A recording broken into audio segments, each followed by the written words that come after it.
მოგესალმებით თქვენ უყურებთ გადაცემას ევროპის დაისი. დღეს ვისაუბრებთ ევრობიუროკრატიის ხელით, Deep State-ის დავალებით, ჩვენს რეგიონში, მეზობელ ქვეყანაში აღსრულებულ ერთ-ერთ ყველაზე კომიკურ პოლიტიკურ სიტუაციაზე, რაც არის მოლდოვის არჩევნები. და ალბათ სანამ უშუალოდ არჩევნებამდე მივალთ, ჩვენ უნდა მიმოვიხილოთ მოლდოვას როგორც ქვეყნის კონტექსტი.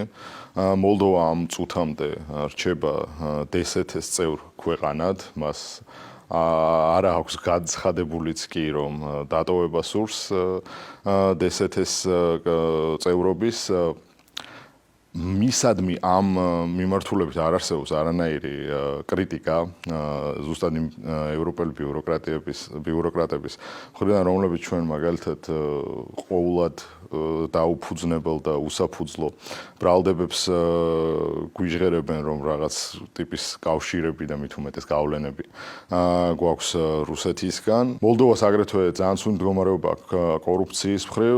ჩვენ გადაცემაში მოგვიწევს რომ ხშირად შევადაროთ რომ საქართველოსა და მოლდოვაში არსებული სიტუაცია, იმიტომ რომ მას ამ ქვეყანასთან მიმართებაში ძალიან ხშირად გვაკრიტიკებენ ხოლმე, თუნდაც როდესაც კანდიდატის სტატუსი ჯერ უკრაინას და მოლდოვას მიანიჭეს, ჩვენ გვითხრეს რომ ჩვენ არ ვიყავით მზად, მაშინ როდესაც თითქმის ყველა კომპონენტით მოლდოვაზე წინ ვართ მოლდოვაში. სხვა შორის საინტერესო ეს არც ჩვენი პოზიცია, ეს არც მიკერძოებული აზრი, ეს არის ობიექტური რეალობა, მაგალითად მსოფლიო ბანკის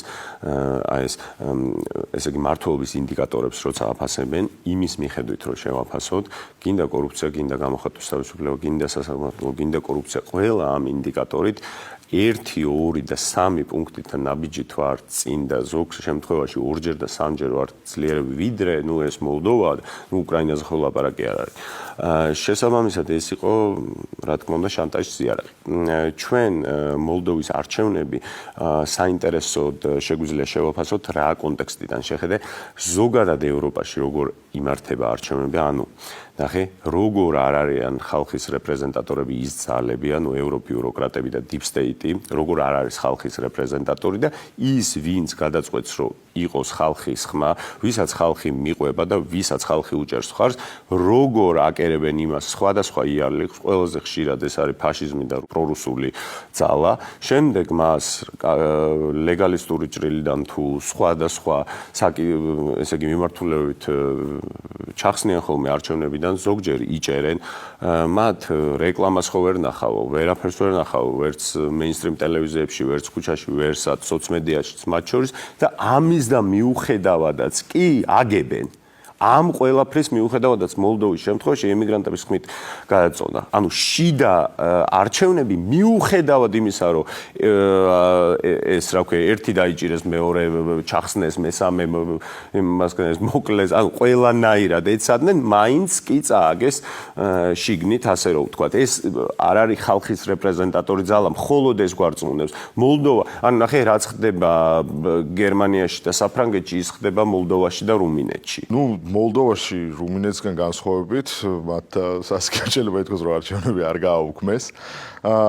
მაგრამ სხვა შორის სანდუმ პირველ სანამ ოფიციალურად შედეგები გამოცხადდებოდა, მანამდე მიანიშნა, რომ შეიძლებოდა თუ რუსეთისთვის სასარგებლო შედეგი დამსრულებდა, თუ თვითონ არ გაიმარჯვებდა, ანულირება მომხდარიყო არჩევნების შედეგების. ძალიან სიმპტომატური ამას ამბობ, რომ ღიად ჩვენც რაზეც გვედავებოდნენ, ჩაატარეთ მანამ არჩევნები, სანამ ჩვენ მიერ მხარდაჭერილი კანდიდატი, ანუ ჩვენ მიერ მოსაწონი შედეგი არ დაждდება. ეს არჩევნების არსსაც ეწინააღმდეგება ადამიანის უფლებებსაც, ანტიკურ საბერძნეთის დემოკრატიასაც, რომაულ სტანდარტსაც, ყველა მთელ ქრისტიანულ მორალს და ევროპულ ანთროპოლოგიას მთლიანად ეწინააღმდეგება. ზუსტად უბრალოდ აქ ყველაზე კარგად გამოიხადა, იმიტომ რომ მოლდოვა მაინც არ არის საფრანგეთი და გერმანია და კიდე შეიძლება ყველაფერი რუმინეთში ხო დაიჭირეს. კი, რომელსაც მე უპოვეს, ესე იგი, გამარჯვებული კანდიდატი. გამარჯვებული და ქვემოთ უპოვეს რუბლები.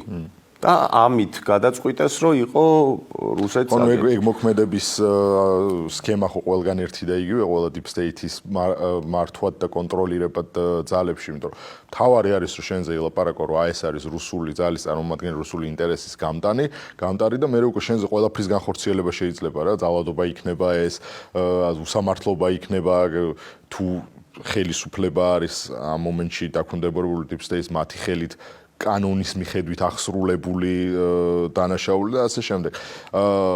მოლდოვის არჩევნების დღიდან რამდენიმე დღით ადრე რომ შენ ორ მთავარ ოპოზიციურ კანდიდატს უუქმებ არჩევნებში მონაწილეობის უფლებას და ამაზე რომ განგაში ზარები არის მისეურო ბიუროკრატიაში, რომლებიც ესეთ რაღაცებს ხო ძალიან დღემდე სააკაშვილზე გვეუბნებიან, რომ ციხეში ზის მთავარი ოპოზიციონერი და პოლიტპატიმარი არის და უნდა გამოუშვათ და ასე აგენტია შესაბამისად ისინი ხელავენ მათზე და როდესაც შენ არ ხარ ლიბერალურ სტანდარტში, ლიბერალურ დემოკრატიის, კულტურული მარქსიზმის სტანდარტში, შენზე არ ვწელდება ის ადამიანის უფლებები ზოგადად, არ ვწელდება შენზე არც ემპათია, არაფერი, შენზე ყველაფერი შეიძლება.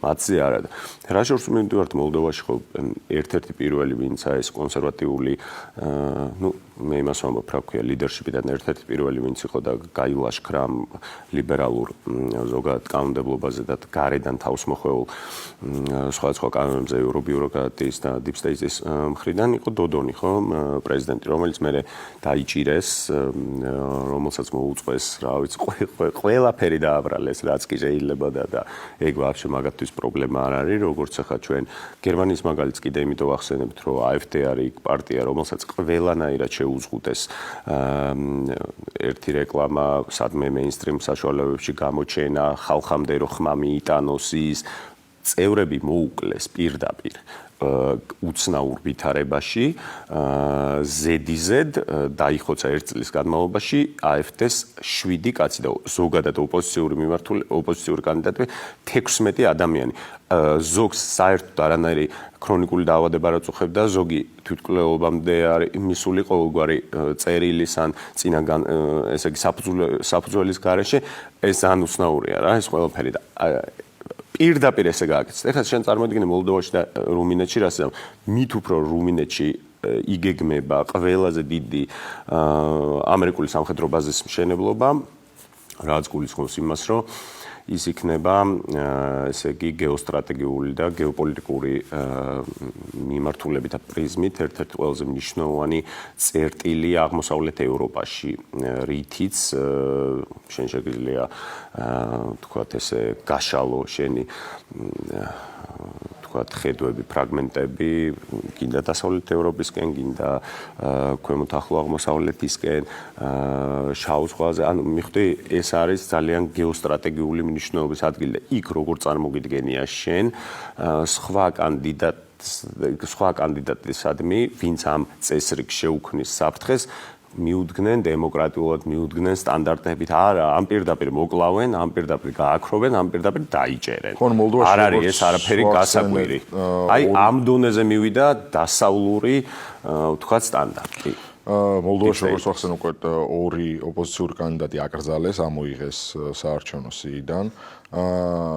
ერთი დღით ადრე იმ რეგიონში, რომელზეც ამბობდნენ, რომ აქ პრორუსული მიდრეკილების მოსახლეობა ჭარბობს, დაიწყეს იმ ხიდების რემონტი, რომლითაც უნდა დაკავშირებოდნენ მაცხოვრებლები საარჩევნო უბნებს, ანუ ყველანაირი წინაღობა შექმნეს იმისა, რომ ხელისუფლებისადმი არაკეთილგანწყობილი მოსახლეობა დაებრკოლებინათ არჩევნებში მისვლისგან და საკუთარი არჩევნის დაფიქსირებისგან და რაც ყველაზე ტრაგიკული არის ქვეყნისთვის არის, რომ შიდა მოსახლეობამ, რომელიც მოლდოვაში ცხოვრობს და ვის ყოველდღიურობა არის ამ ქვეყანაში ცხოვრება, მათ აირჩიეს ოპოზიციური კანდიდატი და რეალობა შეცვალა 100,000-მა ემიგრანტის ხმამ ევროკავშირის ქვეყნებიდან, რომელიც ესე რაღაც უცნაურად შემოედინა, იმიტომ რომ დილამდე უპრეცედენტო რაღაც იყო არჩევნების მხრივ, იმიტომ რომ დილამდე გაგრძელდა, საღამოს რო დაიკეტა უბნები, დილამდე გაგრძელდა დათვლა,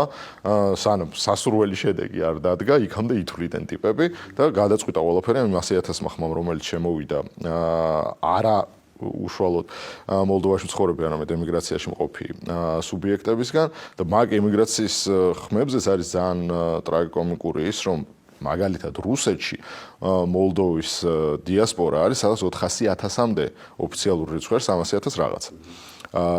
რუსეთში იყო ორი საარჩევნო პუნქტი გახსნილი თელ რუსეთში, სადაც 400,000-მდე მოლდოველი ცხოვრობს და მაგალითად ირლანდიაში, სადაც 10,000 მოლდოველი არის, მხოლოდ იყო გახსნილი 14 საარჩევნო უბანი.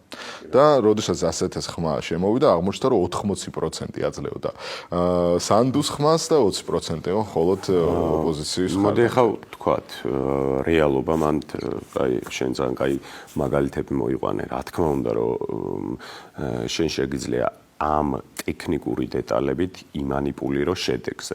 როდესაც იცი, რომ სიტუაცია ირლანდიაში ამ 10,000 კაციდან თითქმის ყველა იქნება შენი მხარდაჭერი, იმიტომ რომ მიგრაცია აქედან იქ აპრიორი ნიშნავს, რომ შენ რაღაცა პროდასალურ მიმართულებას უჭერენ მხარს, იქ შენ ბევრ საარჩევნო პუნქტს გახსნი, რითიც უფრო მეტ ხმების მობილიზებას მოახერხებ, ხოლო რუსეთში რა თქმა უნდა, რომ შენ წინააღმდეგ იქნება. მხოლოდ ეს რო იყოს ტექნიკური დეტალები, რომლებითაც იმანიპულირებს შედეგებზე, ну კიდე იტყოდი, რომ არასწორია, მაგრამ ну რაღაცა აქ რა ლავირების საშუალება. ჩვენ ვლაპარაკობთ იმაზე, რომ მთელი ღამე ითვლიდნენ, რომლითაც თვითონ სანამ სასურველი შედეგი არ მიიღეს, მე უცნაური მობილიზება ემიგრანტების ხმის და ეხლა ნახე შეადარე ეს ყველაფერი ჩვენთან მომხდარ ამბობს. ჩვენი არჩევნები ჩატარდა ყველა დამკვირვებლის მიერ, ეს იყო აღიარებული როგორც კონკურენტუნარიანი არჩევნები, სადაც არანაირი ესე დიდ დარღვევას არ ქონდა ადგილი, დიდ გაყალბებაზე ხო საუბარი ზედმეტია, ვერავინ ვერც ერთი მტკიცებულება ვერ მოიტანა. ჩვენ გვახსოვს ჯერ კიდე წინა საპარლამენტო არჩევნები, თუ აღარ მახსოვს თვითმმართველობის იყო, სადაც ერთ-ერთი არასამთავრობო ორგანიზაცია ცდომილებაზე ლაპარაკობდა, დიდ ცდომილებაზე და შემდეგ ირაკლი ყობახიძე ეუბნებოდა, რომ ყველგან შემიძლია დაგიჯდეთ და ეს დაგიმტკიცოთ. ბოლოს მათ მოიხადეს ბოდიში იმან ვინც დააფუშინგა ეს თემა და თუ გახსოვს ცესკოსთან აპირებდნენ შევარდნას, ისროდნენ ბოთლებს, ყველანაირი ეს აქციები, მაგით დაირაზმა ხალხი, მაგაზე ლაპარაკობდნენ, რომ ჩვენ არ უნდა შევიდეთ არსად და პუფი იქნება, ვინც ამ პარლამენტში შევა და ეს არის გაყალბებული არჩევნები და შემდეგ როგორც აღმოჩნდა, ეუთოოდირმაც აღიარა, ყველა ავტორიტეტმა ინსტიტუციამ ეს აღიარა და შევიდნენ პარლამენტში. ჩვენთანაც იგივე ეხლაც იგივე მოხდა საპარლამენტო არჩევნებზე. რა თქმა უნდა, ყველა აღიარა, უბრალოდ ევროკავშირი მაინც რაღაცა ევრობიუროკრატები, ეს განსაკუთრებულად კორუმპირებული სუბიექტები დღემდე გველაპარაკებიან რაღაცა ტიპის გაყალბებაზე ყოველგვარი მტკიცებულების გარეშე, იმიტომ რომ მათი მოსაწონი შედეგი არ დაჯდა და მოლდოვაში რა მოხდა?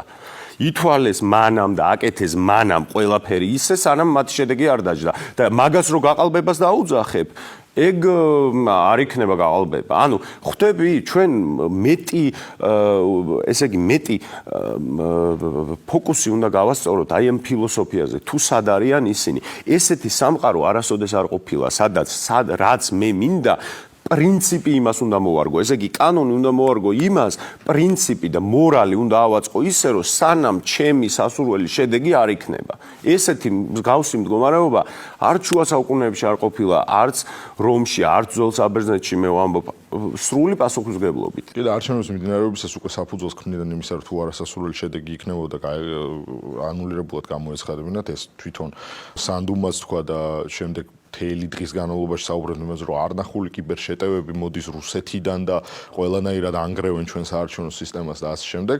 და ერთი ძალიან მნიშვნელოვანი ფაქტი, რაც ანუ მედიაში რომ ოპოზიციური ხმა გააქრეს და გამოხატვის და სიტყვის თავისუფლებას სრულად მოკლეს, ეგ რო კიდევ კარგად თვალსაჩინო გავხადოთ, მაგალითად ტელეგრამის დამფუძნებელი ყვება ისტორიას, როდესაც საფრანგეთში დააკავეს, ჩემთან მოდის ფრანგი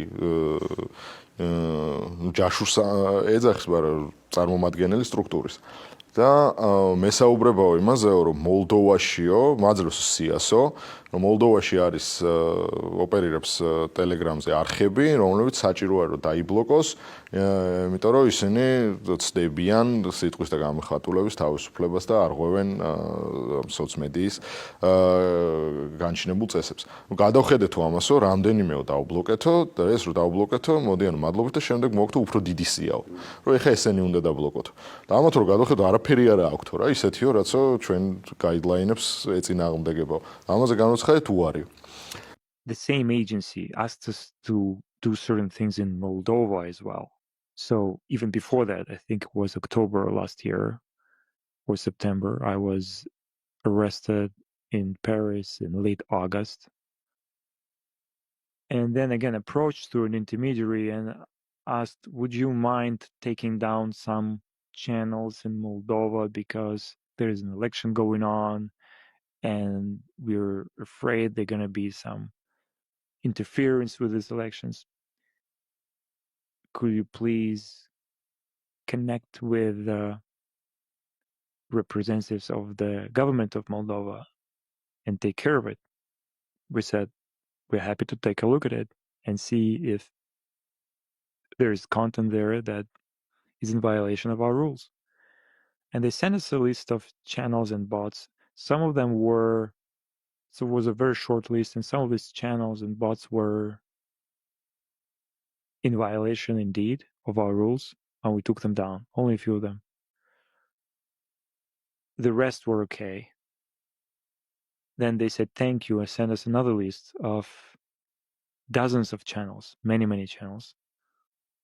We looked at these channels, we realized that there is no solid foundation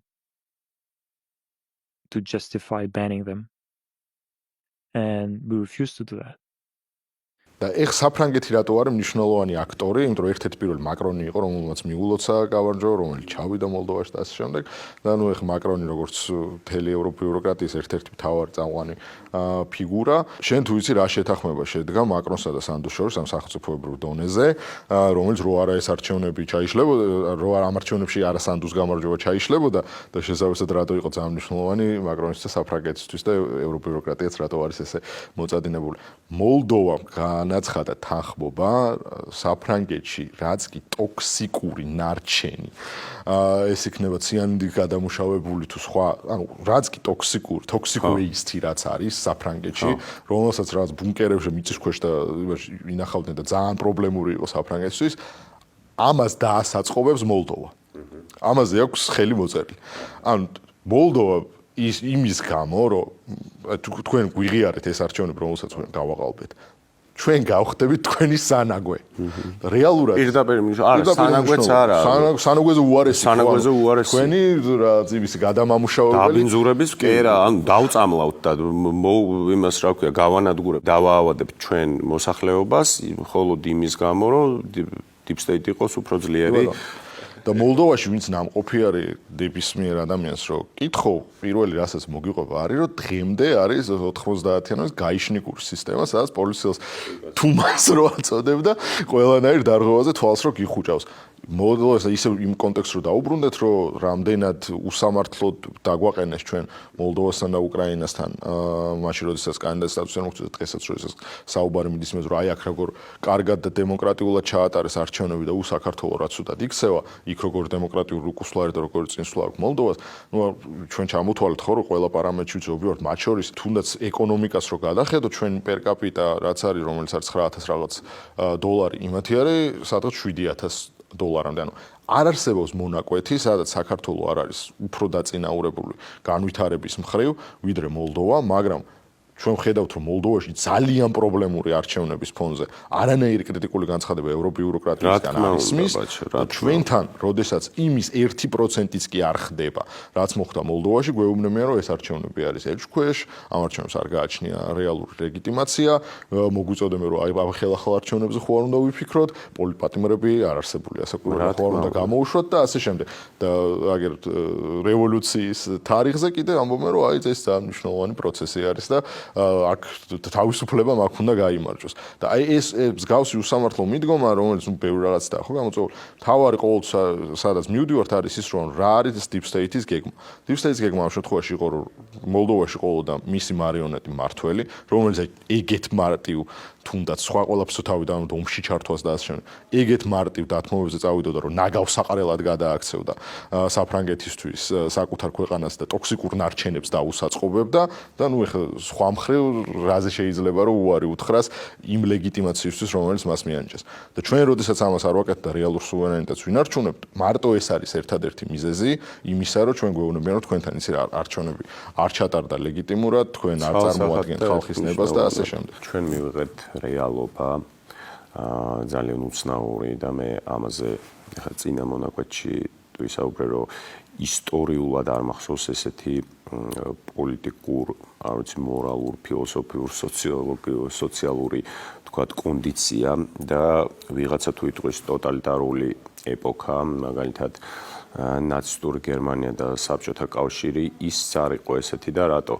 მას თავისი თქვათ ეს რეპრესიული აპარატი გაცხადებული ჰქონდა, რომ ყველა ვინც ამ იდეას ეწინააღმდეგება არის ჩვენი წმინდა იდეის მტერი და შესაბამისად ეს იყო გაცხადებული და პირდაპირი რეპრესიები, პირდაპირი ვთქვათ, ეს იყო ხო, გინდა დახვრეტები, გინდა გასახლებები, ანუ ეს იყო ყველაფერი პირდაპირი და როდესაც შენ ლიბერალური დემოკრატიის ერთ-ერთი თითქოს ერთ-ერთი ყველაზე ჰუმანური პოლიტიკური ფილოსოფიის სარჩულით აკეთებ საბოლოო ჯამში ტოტალიტარულ რეპრესიულ სისტემას, ეს არის ძალიან ცუდი, როდესაც ტყუილით, იმიტომ რომ დღეს ყველაზე მეტი ვთქვათ პოლიტიკური მკვლელობა არა რუსეთს ეკუთვნის, არამედ ეკუთვნის Deep State-ს, აგერ მოქმედ პრეზიდენტს ესროლეს, ჩარლი კირკს ესროლეს, ფიცოს ესროლეს, პირდაპირ სროლებზეა ხო ლაპარაკი, სადაც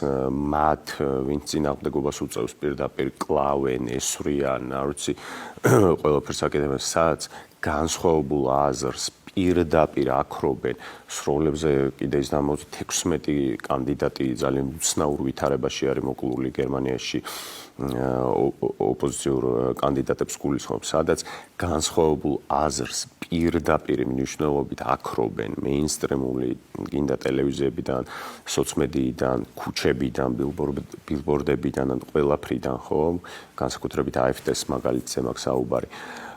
ეს არის ტოტალიტარული შედეგი, ეს არის ტოტალიტარული მმართველობის დამახასიათებელი შედეგი, უბრალოდ შენიღბული კულტურულ მარქსიზმსა და ლიბერალურ დემოკრატიაში, რომელიც ამბობს, რომ ესე იგი ყველაზე ჰუმანური ჩვენ გვჭირდება, ვთქვათ, უმცირესობები, ყველა ადამიანის უფლების დაცვა, რაღაცა განსაკუთრებული პოზიტიური დისკრიმინაცია სხვადასხვა ყოფილ ჩაგრულ ჯგუფებზე, ჩვენ ყველას ხმა უნდა დავინახოთ, ვინც აქამდე არ ჩანდა, ანუ ზედმეტად ჰუმანური მეთოდოლოგიით, უბრალოდ ყველაზე ბრუტალური ფორმებით და რაც თავარია შედეგი არის სრულად ესე იგი წარმოუდგენელი და გაურკვეველი. ამიტომაც საქართველოს გახდა განსაკუთრებით აი ამ შეტევის, აი ამ ვთქვათ ლიბერალურ დემოკრატიის, ესე იგი შეტევის ობიექტი.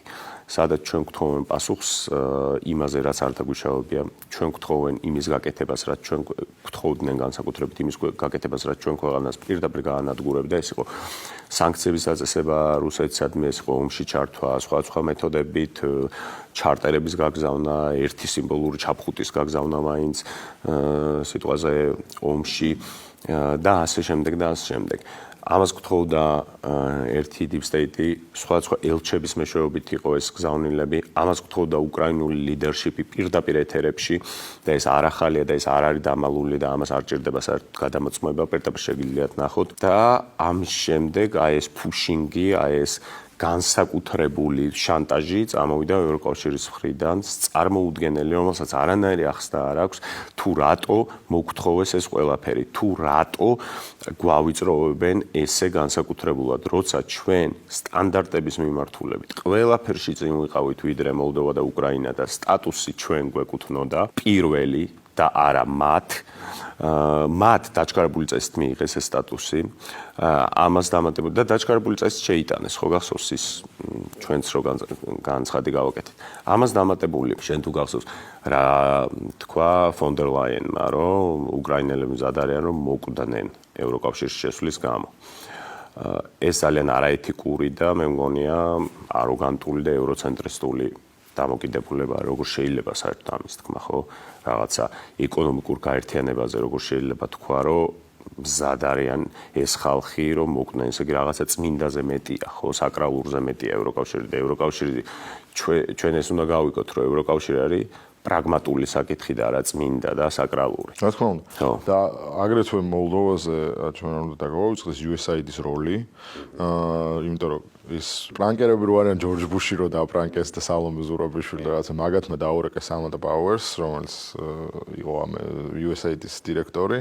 სადაც ამ ძალიან გულახდილად დაიწყო იმის მოყოლა უკრაინასა და მოლდოვეთში როგორ აგზავნიდა USAID დონაციებს იმის რომ ეს სამოქალაქო საზოგადოებაა ეს ჯადოსნური ევრობიუროკრატიის საყვარელი სივრცე მოეძლიერებინათ მათთვის სასურველი შედეგების მისაღებად ქუჩაში პროტესტი იქნებოდა ეს თუ პროპაგანდის გავრცელება და მაშინ რაღაც ტრამპ მოვიდა და დაგვიხურავ ჩვენო ეს პროგრამებიო და ვეღარ შეგვაქვეხავ ეგ ფული რაც ნუ შედეგზეც აისახა იმიტომ რომ შიგნით მოლდოვის მოსახლეობამ აირჩია ოპოზიციის კანდიდატი. Well, I traveled for that reason many times to Moldova and USAID made unprecedented investments there. This was not a country that USAID had really had much of a presence in, very small. We expanded it massively, both for the sake of Ukraine, but of course also for Moldova. მოკლედ ჩვენ უყურეთ საცირკო წარმოდგენას, სადაც ძალიან ღიად მარტივად deep state-მა და ევრობიუროკრატიის ხელით გააყალბა კიდევ ერთი და პრინციპში ესე ღიად არსად არ მომხდარა, ესე ღიად და ბიჭო რუმინეთში რაღაცა ბრალდებით დაიჭირეს მაინც და ანუ აქ მოხდა რომ ვითვლით მანამ სანამ ჩვენ არ მოვიგებთ. ანუ მე და შენ ახლა ფეხბურთი რო ვითამაშოთ, აი ფრანკოს პერიოდში რო რეალი იგებდა მადრიდის იქ პრინციპი დიქტატორი ხო გაქნა ნახე საშა ბარონ კოენი. აი საშა ბარონ კოენის ფილმში დიქტატორი სადაც სპრინტერულ შეჯიბრებაზე დიქტატორი გადის პირველ ადგილზე, იმიტომ რომ გვერდით ვინც მიყვება ესვრის რა, ესვრის პირდაპირ და მოაქვთ რა ქვია ეს. ერთი ესვრის და ვინც უსწრებს, ზოგი ვერ უსწრებს, ვერ ბედავს და რა თქმა უნდა პირველ ადგილზე გადის, ხო? ფინიშის ხაზსაც რომ მიაქვთ ამას. კი, მიაქვთ. ეგეთ პირობებში მოიგებენ, რა თქმა უნდა, აუცილებლად მოიგებენ. ეგ გააკეთა deep state-მა მოლდოვაში და ამას უყურეთ ყველა. კი ბატონო. და ეს არ უნდა გახორციელდეს ჩვენთან არც ერთ შემთხვევაში, ამიტომ არის მნიშვნელოვანი, რომ ყოველთვის საარჩევნო უბანზე მოსახლეობამ დააფიქსიროს თავისი შეხედულება. დღეს ამ მადლობა ყურადღებისთვის. გაგაბრძანდებათ. ნახვამდის.